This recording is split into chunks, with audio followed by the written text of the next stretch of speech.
Good morning po sa lahat. Isa pang maliyugto na ating daily Bible blessings. Pamagat po na ating araling ngayong umaga ay mga walang kwentang pagsamba. Mga walang kwentang pagsamba.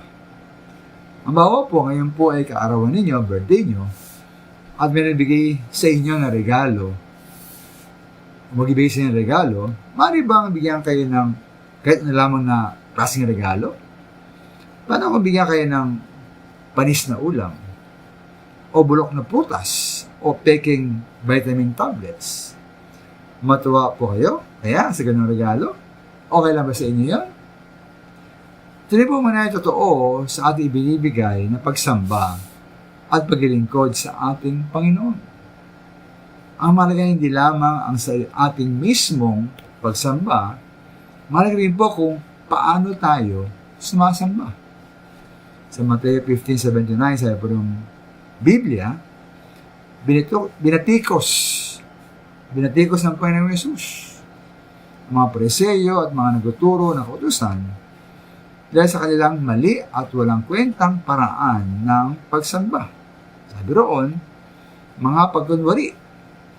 Tama nga sinabi ni Propeta Isias tungkol sa inyo, ang paggalang sa akin ay ng bayang ito ay pakunwari lamang.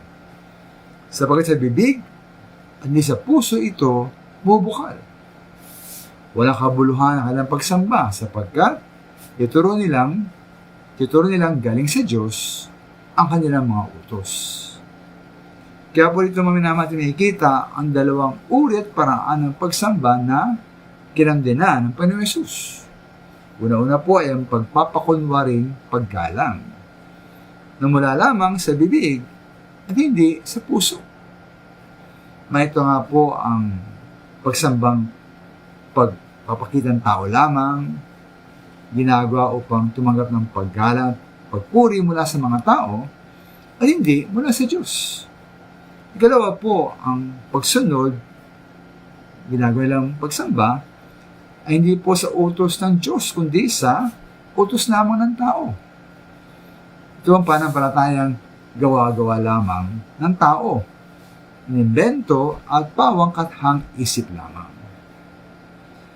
Kaya mga minamahal, tiyak ba tayo na ang pagsamba natin ay mula sa ating puso?